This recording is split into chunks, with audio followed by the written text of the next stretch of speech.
મૂર્ખ આંધળો એક નગરની પાસે મોટી ફૂલવાડી હતી. ફૂલવાડીનું મધમતું વાતાવરણ ત્યાં આવનારને શાંતિ આપતું હતું. આ વિશાળ જગ્યા જોઈને એક વાણીએ વિચાર કર્યો, અહીંયા દેવ મંદિર બાંધવાનો સંકલ્પ લીધો. શુભ દિવસે જોઈને વાણિયાએ મંદિર બાંધવાનો પ્રારંભ કર્યો. સુથાર, કડિયા, સલાડ જેવા મજૂરોને અહીં કામ કરવા લાગ્યા. કારીગરો મજૂરો સવારે કામે ચડે અને બપોરે કામ બંધ રાખી ભોજન કરવા જતા.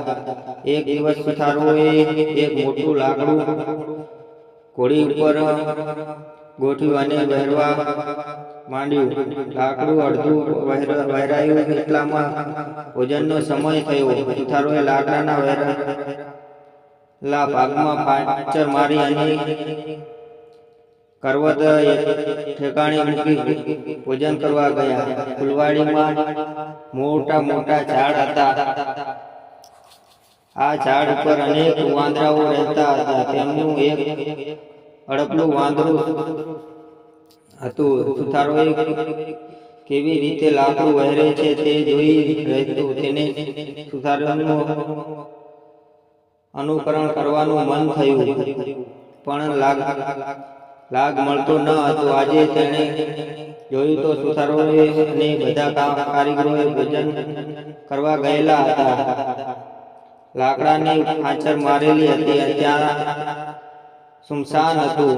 સુથારોએ જે રીતે ફાંચર કાઢીને આગળ વહેરવાનું શરૂ કર્યું તે રીતે આ અડપલા વાંદરાને પણ ફાંચર કાઢી લાકડું વહેરવાનું મન થઈ ગયું. વાંદરા ભાઈ તો સલંગ મારી અડધા વહેરેલા લાકડા પાસે જઈ પહોંચ્યા. વાંદરાને થયું, આજે બરાબર લાગે છે. જેમ સુતાર લાકડાને વહેરે છે તેમ હું પણ વહેરું છું. સુથારના જેમ કામ મને નહીં આવડે તે ઘોડી ઉપર ગોઠવવા અડધા વહેરેલા લાકડા પર ચડ્યું અને બે પગ ગોઠવી આગળના હાથે ફાચર પકડીને ધીમે ધીમે હલાવવા માંડી.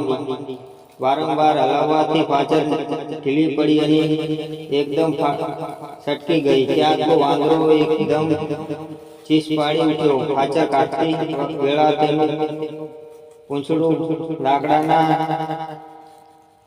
ચીરામાં અટકતું હતું. લાકડાના ચીરા એકદમ ભેગા થઈ જવાથી તેનું પૂંછડું બે ચીરા વચ્ચે બરાબર ફસાઈ ગયું હતું. વાંદરાએ ચીસાચીસ કરી મૂકી અને પૂંછડું કાઢવા ઘણાએ ધમાલ કર્યા, પરંતુ કાંઈ મળ્યું નહીં. વાંદરા વારંવાર ખેંચાતા પણ છેવટે વાંદરાનું પૂંછડું તૂટી ગયું અને લોહી લહાણ થયો. વાંદરો બાંડો બની જતા નાસી ગયો.